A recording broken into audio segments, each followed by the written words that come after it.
नमस्कार दोस्तों, मैं मंजू हल्द्वानी उत्तराखंड से। दोस्तों, सर्दियां आ गई। सर्दियों के साथ साथ सर्दियों के फूल भी आएंगे, सर्दियों में लगने वाली सब्जियां भी आती हैं और सब चीज़ें जो होती हैं विंटर सीजन के हिसाब से मिलती हैं। तो इसके साथ साथ जो सर्दियों की परेशानियां हैं वो भी हमारे लिए बढ़ जाती हैं। विशेषकर दोस्तों इस समय एफिड्स और फंगस का अटैक हमारे प्लांट पर बहुत बढ़ जाता है। हमारे प्लांट जो है अच्छे खासे मर जाते हैं।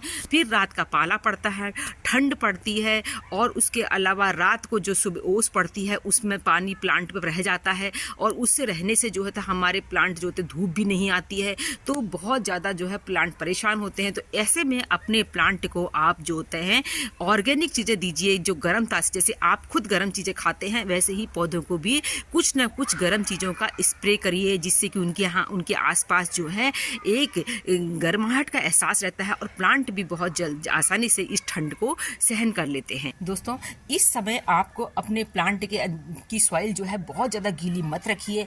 आपका प्लांट किस जगह पर रखा है उस आधार पर आप उसको पानी दीजिए, किस पॉट पर लगा है उस आधार पर पानी दीजिए, क्योंकि मिट्टी का पॉट की पानी की ज़्यादा आवश्यकता होती है, प्लास्टिक के पॉट की और पॉली बैग में जो प्लांट लगे होते हैं उनको कम पानी की आवश्यकता होती है। और आपने अगर उसके बाद सनलाइट पड़ रही है कि नहीं पड़ रही, इस आधार पर अपने प्लांट की को पानी देना चाहिए। नेक्स्ट बात ये होती है, अपने प्लांटर की जो है आप गुड़ाई वगैरह करते रहें। गुड़ाई वगैरह करने से जड़ों को ऑक्सीजन मिलती है, एक्स्ट्रा रूट्स कटती है और प्लांट जो है आपको फ्रेश दिखते हैं। ज़्यादा पानी पड़ जाने से हमारे प्लांट के और आसपास ज़्यादा एरिया में नमी रहने से हमारे प्लांट में फंगस का बहुत अटैक हो जाता है। विशेषकर इंडोर में, इंडोर के प्लांट हों चाहे ऐसी जगह लगी हो, हमारे यहाँ धूप ही नहीं आती। जैसे कि मैं भी एक इंसान हूँ जिसके यहाँ की धूप बहुत कम हो जाती है इस समय। बस सुबह सुबह धूप आती है, हमारे यहाँ बिल्कुल धूप नहीं रहती है। हम बहुत परेशान रहती हूँ मैं इस समय, अपने प्लांट को आगे पीछे शिफ्ट करती रहती हूँ। तो ये सब काम तो हमने करना ही पड़ता है गार्डनर लोगों को। तो हम जो है इस समय अपने पौधों में किस चीज़ का स्प्रे करें जिससे कि हमारे प्लांट जो है हेल्थी रहें और उनमें कोई भी इंसेक्ट का अटैक ना हो, तो इसके लिए हम छोटी छोटी बातों का ध्यान रखेंगे। उसके अलावा अपने घर से ही अपने आसपास से ऐसी चीज़ों का कलेक्शन करेंगे दोस्तों जो आपके प्लांट की इम्यूनिटी को बूस्ट करेगी और उन पर कोई भी इंसेक्ट का अटैक नहीं होगा। पहले आप मेरे प्लांट देखिए, आपको आजकल जो है इसमें कोई भी मेरे प्लांट में आपको बीमारी नहीं दिखेंगी। दोस्तों, आजकल आपको एफिड्स और फंगस और लीफ माइनर में ऐसा होता है, मेरे इस प्लांट में तो आपको कहीं पर भी लीफ माइनर नहीं मिलेगा। लीफ माइनर का जैसे भी, ये देखिए मैंने आपको एक दिखाने छोड़ रखा है, ये लीफ माइनर कहते हैं। ये सिर्फ देखिए पत्तों पर जैसे सांप चल रहा, इस तरह से इस तरह की पत्तियां आपको दिखती हैं। बस इनका एक ही विशेष इलाज ये करना, आपने पिंच करके इसको हटा के अपने गार्डन से दूर फेंकना है और अपने प्लांटर की नियमित रूप से गुड़ाई करते रहिए। एक्स्ट्रा पानी नहीं होता है तो ये जो है इंसेक्ट नहीं होता है। आपने अगर एक दो दिन अपने प्लांट को चेक करने की चेक नहीं किया और छोड़ दिया उसकी हालत में, तो ये लीफ माइनर बहुत तेज़ी से बढ़ता है और हर लीफ में हो जाएगा और इससे प्लांट बहुत बेकार दिखाई देता है, प्लांट की खूबसूरती घट जाती है। ये परेशानी विशेषकर ऐसे प्लांट में आती है जिनकी पत्तियाँ जो होती मिट्टी के टच में होती है, जैसे कि पिटोनिया में आप अपने प्लांट को नियमित रूप से चेक करते रहिए। मैं देखती हूँ कई लोगों के प्लांट में जो होते बहुत ज़्यादा लीफ माइनर का अटैक होता है, इसलिए अपने प्लांट को चेक करिए। देखिए इसमें मेरे को कहीं दिख नहीं रही है, अगर एक भी पत्ती में दिखती है तो मैं इसको जो है थोड़ा ऊंचाई पर है तो मैं किसी चीज़ पर खड़े होकर भी इसको चेक करती हूँ। तो ये काम करना ज़रूरी है। इन चीज़ों के बचने के लिए आपको नियमित रूप से अपने प्लांट्स को भी चेक करना है, उसमें सूखे फूल जो होते हैं उनको हटाना है, वही फंगस क्रिएट करता है। इंडोर प्लांट है तो उनको कभी कभी आप जो है आपको लगे कि सुबह के धूप उसको दीजिए, दिन भर की धूप में रखने के बाद शाम को समय उसको वापस अंदर रखना न भूलें, क्योंकि रात का ठंडा फिर से पड़ जाएगा तो प्लांट की कंडीशन बहुत ख़राब हो जाएगी। इंडोर प्लांट में दोस्तों बहुत नाजुक प्लांट होते हैं और हमारे पास जो होते हैं काफ़ी महंगे भी होते हैं, तो इनकी तो आपको विशेष केयर करनी पड़ती है। तो मैं भी कभी कभी बाहर ले जाती हूँ और कई बार दोस्तों ये प्लांट तो इतने नाजुक होते हैं कि टेढ़े होने लग जाएंगे, इनका शेप खराब हो जाएगा। आप ज़्यादा परेशान मत होइए, कोई भी प्लांट को रिपोर्ट मत करिए। मेरे तो देखिए न्यू लीफ आ रही है। तो प्लांट टिपमेंट जो है इसको आपने जो है स्प्रे वगैरह करिए, पानी कम से कम दीजिए, पर ऐसा भी नहीं कि बिल्कुल ही पानी ना दे। तो एक दिन उसको आप निश्चित कर लीजिए। देखिए यहाँ भी फिर नई लीफ आ रही है।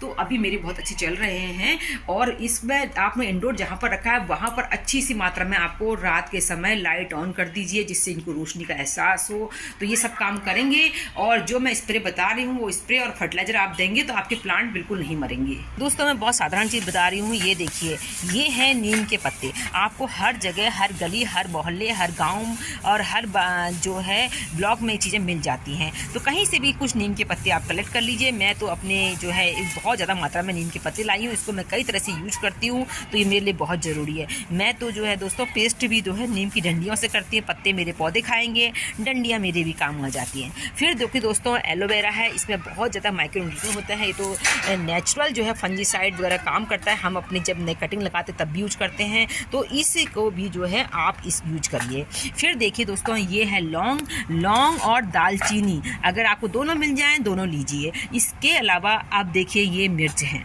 तो ये मिर्च की आपकी ख़राब मिर्चें हो रही हैं उनको भी ले लीजिए। कुछ गल गई हो आपकी यूज की नहीं है वो सब मिर्चें ले लीजिए। अब इनकी मात्रा कितनी लेनी है तो इसमें कोई अंदाज से मैं करती हूँ काम, क्योंकि हमें ये गार्डनिंग करते करते इतना अभ्यास हो जाता है। आप एक मुट्ठी ये ले लीजिए, एक स्टिक इसकी ले लीजिए, 4-5 ये ले लीजिए और जो है कुछ ही मिर्चें ले लीजिए। अगर आपके पास प्याज और लहसुन के छिलके हैं तो उनको भी ले सकते हैं। इन सब चीज़ों को आप जो है अच्छी मात्रा में जो है इनमें पानी में डाल के उमाल दे दीजिए। तो देखिए मैंने उमाल लिया है और उमालने के बाद आपको जो इसमें वाइट दिख रहा है, तो परसों मेरे तिल के लड्डू बनाए थे, तो तिल का चूरा जो था वो भी गर्म होता है, क्योंकि ठंड के दिन शुरू हो रहे हैं। तो ठंड में पौधों को क्या देना है, हमने गर्म चीज़ें देनी है जिससे कि ठंड को वो प्लांट सहन कर सकें। तो उसको भी डाल दिए दोस्तों, इससे कोई फंगस नहीं है। देखिए मिर्चें पड़ी हैं, ये सब उमलेंगी। इसमें जो है एलोवेरा भी है, तो ये सब उमाल के मैंने इसको रख दिया था। एक बार इस्तेमाल कर चुकी हूँ। ऐसा उमालने के बाद अब इसको हम छानेंगे। छानने के बाद अपने प्लांट में इसका हम यूज करेंगे। तो इसको उमाल के आप एक दिन छोड़ दीजिए और दूसरे दिन जो है फिर से इसको थोड़ा गुनगुने पानी में करेंगे तो आपके प्लांट में ज़्यादा अच्छा असर देगा। और इस चीज़ का प्रयोग हमेशा दोस्तों बहुत ज़्यादा शाम के समय मत करिएगा। 2 से दिन के समय जो होते हैं आप कर सकते हैं। इसके अलावा सुबह जब धूप आया तब करिए, तो ये चीज़ें अच्छी होती हैं। और अब मैं इसको छानती हूँ। ये देखिए मैंने ये सारा छान लिया, छान के इस तरह से पानी इकट्ठा कर दिया। और अब इसमें मैं थोड़ा सा विम जेल या शैम्पू कुछ मिलाइए और फिर इसमें इतने से ज़्यादा पानी हम मिलाएंगे, या आधे से कम है, इसको पूरा भर के मैं पानी से मिला दूंगी। जो पानी मिलाएंगे हम दोस्तों बहुत ज़्यादा ठंडा नहीं होना चाहिए, फिर वो ठंड वाली बात है। हम और ठंडी चीज़ें देंगे तो वो ठीक नहीं रहे। इसमें थोड़ा सा जो है ल्यूक वार्म वाटर जो होता है, थोड़ा सा गर्म जो है गुनगुना पानी आप इसमें मिलाइए। दोस्तों ये पानी मेरा दिन से बाहर है, क्योंकि अभी शाम का समय होने वाला है, तो दिन से बाहर है तो थोड़ा सा ये धूप से थोड़ा गर्म हुआ है। मैं इस पानी का यूज करूँगी, नहीं तो मैं थोड़ा पानी गर्म कर लेती। ये देखिए इसमें थोड़ा सा मैंने विम जेल डाला, इससे इस तरह से हो गया, इसमें झाग आ गया है। अब जो है हम इसको स्प्रे बोतल में डाल के अपने सारे प्लांट को हम इसको देंगे। इस तरह से अपने इंडोर आउटडोर सब प्लांट को आप इससे अच्छे से लगा सकते हैं। फॉलेज वाले प्लांट सब में दे सकते हैं आप इसको, और ये रूट्स में आएगा, आपकी सॉइल में मिलेगा, तब भी ये प्लांट के लिए बहुत हेल्पफुल रहेगा।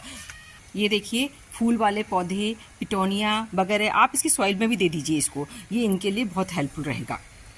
अगर आपने क्यारी बना रखी है, आपने सब्जियां ग्रो कर रखी हैं, तो आप जो है सब्जियों में भी इसको दे सकते हैं। तो ये देखिए धनिया, लाई सब बो रखा है, इसमें भी मैं इस चीज़ को स्प्रे कर रही हूँ। तो ये कहीं पर भी आपको नुकसान नहीं देगा। इसमें सारी चीज़ें ऑर्गेनिक हैं जो आपके इसकी जो ग्रोथ होगी उस ग्रोथ को भी बूस्ट करेंगी। और इस चीज़ का यूज आप जो है हर हफ्ते करिए, 3 दिन 4 दिन में फिर से रिवाइज कर दीजिए। अगर आपके प्लांट में इंसेक्ट लगे हुए हैं तो ये बहुत ज़रूरी है, और ये चीज़ें आपके प्लांट को गर्माहट देंगी और इस सर्दी में आपके प्लांट की इम्यूनिटी को बूस्ट करेंगी। तो ये चीज़ें जो है आप आराम से दीजिए, आपके प्लांट के लिए बहुत अच्छी हैं। और जितना आपका बचता है मटेरियल, ये जो बचा इसमें फिर से पानी डाल दीजिए, दोबारा आप यूज कर लीजिए। फिर लास्ट में जो है इसको अपने कंपोस्ट में या किसी पॉट को भरने में उसमें आप यूज कर सकते हैं। कुछ भी चीज़ फेंकने की ज़रूरत नहीं है, हर तरीके से बहुत यूजफुल है और बहुत ही आसानी से मिलने वाली ये सब चीज़ें हैं अपने घर में। बाजार के महंगे हम नीम ऑयल सुनते हैं, और नीम ऑयल में भी क्या मिला रखा है, कितना % है, कोई गारंटी नहीं होती। आप जो है इस तरीके से घर में ही बना लीजिए, बहुत आसानी से बन जाता है।